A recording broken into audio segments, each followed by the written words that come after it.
사람들이 왜 굳이 이거 진짜 돈이 벌릴 수 있는 일인데 왜 안 할까?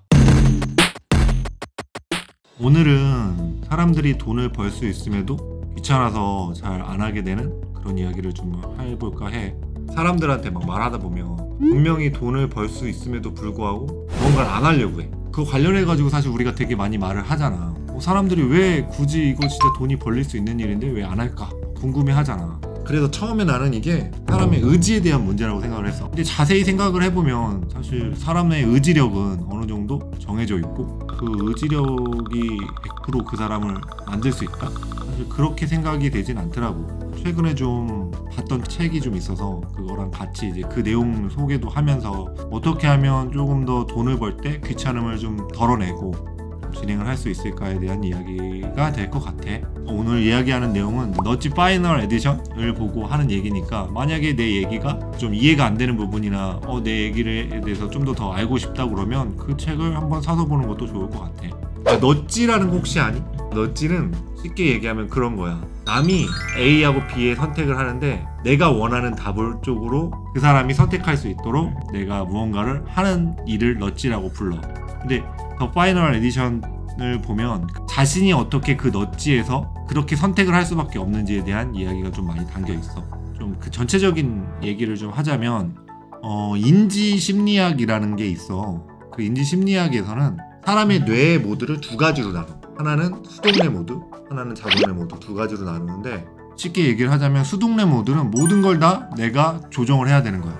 모든 행동이나 무언가를 조정을 하는 걸 모두 다 에너지를 써서 사용을 해야 되는 거지. 게임을 좀 예를 들어보자면 최근에 모바일 게임 같은 거 좀 많이 하다 보면 요즘에는 자동 사냥 모드 아니면 그냥 일반적으로 내가 조작해서 하는 매뉴얼 모드가 있는데 매뉴얼 모드에 해당되는 게 수동뇌 모드고 자동 사냥 모드에 해당되는 게 자동 뇌 모드라고 생각을 하는 게 좀 편할 것 같아. 이 두 가지 모드는 모든 사람이 다 가지고 있는 모드이고 그 모드에서 수동뇌 모드는 아무래도 모든 걸 다 내가 하기 때문에 에너지 소모가 엄청 심하겠지. 그래서 모든 순간 다 수동뇌 모드를 쓸 수는 없어. 대부분의 우리가 생활하는 시간에는 자동뇌 모드로 생활을 하게 되고 우리가 정말로 필요한 순간에 수동뇌 모드를 켰다 끄는 거지. 만약에 어떤 강의를 들었을 때 내가 의욕이 뿜뿜한다! 내가 지금 당장이라도 뭔가를 할 수 있어! 이런 게 약간 수동뇌 모드인 거고 내가 평소에 그냥 하는 행동들 밥을 먹는다거나 길을 걷는다거나 퇴근을 한다거나 이런 행동에서 모든 게 보여주는 게 자동뇌 모드인 거지. 그러면 사람들은 이렇게 얘기할 거야. 그럼 수동뇌 모드를 계속 켜고 내가 일을 하면 되겠네요. 근데 아까 전에도 잠깐 얘기했듯이 수동뇌 모드는 기본적으로 굉장히 에너지 소모가 심해. 그렇기 때문에 계속 그걸 켤 수는 없는 거야. 그래서 너가 만약에 그런 결심을 했다면 그건 바로 수동뇌 모드일 때 결심을 하는데 그게 시간이 들어서 수동뇌 모드가 꺼지면 자동뇌 모드로 넘어갔을 땐 내가 이거 지금 해야 돼? 이거 귀찮은데? 그렇게 될 수밖에 없는 거지. 그래서 이 넛지 더 파이널 에디션을 해서 사실 가장 중요한 건 내가 수동뇌 모드를 오래 유지하는 게 목적이 아니야. 그 수동뇌 모드에서 자동뇌 모드로 넘어갔을 때 그 자동뇌 모드에서 무언가 일을 할 수 있는 환경을 만들어주라는 거지. 어쨌든 우리는 수동뇌 모드와 자동뇌 모드가 있다는 걸 아는 거고 그러면 그 특성을 최대한 이용하는 게 중요한 거야. 그래서 내가 컨설팅 해주시는 분들에게 조금 이거에 관련해가지고 조금씩 대입을 해서 진행을 하는 게 몇 가지가 있어. 어느 정도 성과가 나는 것들이 있어서 어떻게 그분들에게 대입을 시켜줬는지에 대해서 좀 얘기를 해볼게. 일단 자동뇌 모드에서 계속 활동하게 만들려면 어떠한 문제를 되게 단순화시켜야 돼. 예를 들어서 내가 물건을 올린다? 상품을 등록한다고 했을 때 이 과정이 굉장히 생각보다 복잡해. 왜? 처음에 컴퓨터를 켜고 아이템 스카우트를 들어가서 찾고 해당 사이트 네이버도 열어보고 아마존도 열어보고 그 다음에 상품 등록 프로그램을 켜가지고 들어가는 시간 이게 굉장히 단계마다 굉장히 많은 게 필요하기 때문에 요거를 좀 줄일 필요가 있다는 거죠. 예를 들면 오늘은 키워드만 찾을 거야. 아니면 오늘은 상품 등록만 할 거야. 이런 식으로 단순화를 시키는 거죠. 그래서 어쨌든 거기까지 가게 만드는 상품 등록을 하는데 나는 키워드도 찾고 상품 등록도 할 거야. 물론 좋아. 그렇게 하면 수동뇌 모드에선 그게 가능한데 나중에 자동뇌 모드에서는 그렇게 계속 하다 보면 지치니까 두 마리 토끼를 다 잡으려고 하지 말고 단순화시켜서 접근을 하면은 조금 더 빠른 상품 등록 혹은 돈을 벌 수 있는 토대가 마련되는 거지. 그리고 두 번째는 그런 환경을 만들어주는 거야. 디폴트 값이라고 말을 하는데 예를 들면 우리가 어느 사이트에 가입을 할 때 어떤 프로그램을 깔겠습니까? 사실 그거를 못 보고 지나치는 경우가 대부분이겠지만 그거를 꼼꼼히 찾아보면 사실 다 볼 수 있는 것임에도 불구하고 대부분은 그냥 넘어가. 그러다 보면 내 컴퓨터 안에는 뭐 이상한 프로그램도 깔려있고 막 그러는 경우가 많은데, 그게 바로 디폴트라는 거야. 내가 어떠한 값을 디폴트로 넣어주면 그 값을 알아서 생각 없이 그냥 넘기는 거지. 지금 계속 얘기하는 것처럼 사람들은 귀찮은 걸 싫어하기 때문에 그 귀찮음을 이겨내기가 생각보다 쉽지 않은 거지.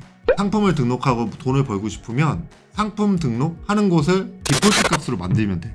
그러면 그렇게 물어보겠지. 상품 등록하는 걸 디폴트 값으로 어떻게 만들어요? 너무 쉬워. 운동을 하고 싶으면 어디를 가? 헬스장을 가잖아. 공부를 하고 싶으면 어디 가? 도서관에 가겠지. 그런 것처럼 상품을 등록할 때 어떠한 특정 장소, 나랑 같이 일하고 있는 사람들이 같이 있을 만한 장소에서 일을 하면 되는 거지. 그러면은 거기를 갔다는 것만 해도 어찌되었건 상품을 등록할 욕심이 생기는 거고, 거기에 갔을 때 나 말고 다른 사람들이 지금 막 일을 하고 있으면 나 역시도 상품을 등록할 생각이 나는 거지. 그렇기 때문에 괜히 집에서 무언가를 한다 이렇게 생각하는 것보다는 다른 사람들이하고 같이 일할 수 있는 곳을 찾아서 등록을 하는 것도 나는 좋은 방법이라고 생각을 해. 자, 그리고 세 번째가 오류 예상인데, 예를 들면 아침에 딱 일어났는데 커피를 마시고 나는 상품 등록을 하는 사람인데 어느 날 커피가 떨어졌어. 그러면 이제 그 사람은 커피를 마시는 것부터가 벌써 내 계획에서 틀어지는 값이 되는 거지. 물론 모든 게 다 일상적으로 흘러가면 좋겠지만 내가 알 수 없는 천재지변이나 뭐 이런 일들이 발생할 수 있기 때문에 이런 일이 발생했을 때 어떻게 대처해야 된다는 그런 생각을 좀 가지고 있으면 좋지. 그러니까 오류 예상을 하는 건 어떠한 거에 대해서 딱딱딱 정해져 있고 그거를 매뉴얼하고 시스템을 하면 되는 거야. 내가 만약에 커피가 떨어졌다 그러면 오늘은 일을 해야 되니까 배달앱에서 커피를 시킨다든지 그런 것들을 사전에 먼저 준비해 놓는 거지. 어떻게 할지에 대해서. 그리고 다음이 피드백인데, 나는 사실 좀 깜빡깜빡하는 스타일이 좀 있거든. 그래서 내가 오늘 할 일을 포스트잇에 적어놔서 어딘가에 붙여놔. 이거는 오늘 해야 되는 일, 저거는 내일 해야 되는 일, 뭐 이런 식으로 좀 적어놓는 게 있는데, 그런 것들을 적어놔서 자동내 상태에서 그걸 보고 수동내 모드로 잠깐 올라갈 수 있게 각성을 시켜주는, 그렇게 만들어주는 게 바로 피드백이야. 그리고 다섯 번째가 인센티브인데, 사실 이 인센티브에는 두 가지가 있어. 그러니까 내가 무언가를 받는 인센티브와 내가 무언가를 뺏기는 디스 인센티브가 있는데, 사실 셀러에게 가장 좋은 인센티브는 사실 판매가 이루어져서 거기서 이득이 나는 거, 이게 사실 가장 큰 인센티브겠지.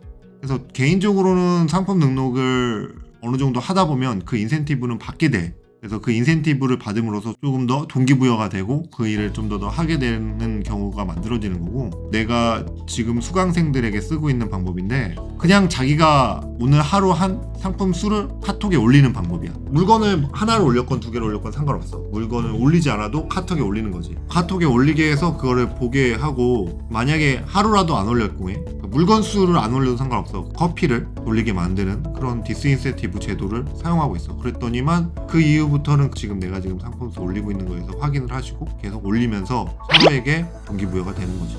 이 정도만 하면 어느 정도 의지가 없는 사람이고 웬만한 사람이라면 상품 등록을 하는 게 어렵게 느껴지지는 않을 거야. 그리고 그렇게 하면서 아까 전에 분명히 얘기했지만 상품 수가 계속 늘어나고 상품 등록이 계속 되면서 인센티브가 생기면 오히려 더 신나서 진행을 하는 거지. 처음에 뭐 100개, 200개 올릴 때는 어렵다라고 생각을 하겠지만 결국 올리다 보면 올리는 것도 비슷해지고 어느 정도 속도도 붙을 거야. 그래서 나는 개인적으로 어떠한 일을 할 때 한 번에 너무 몰아쳐서 진행하는 것도 좋지만 조금씩 일을 나눠서 습관을 들이는 게 가장 중요한 것 같아. 습관이라는 게 결국에 수동내에 의존하는 게 아니라 자동내에서 알아서 내가 무언가를 할 수 있게 만드는 거잖아. 이 영상을 보고 이거 하면 돈을 벌릴 것 같은데 귀찮아서 안 해? 라고 하시는 사람이 있다면 내가 물건 올리는 정기적인 습관을 좀 만들면 좋을 것 같아.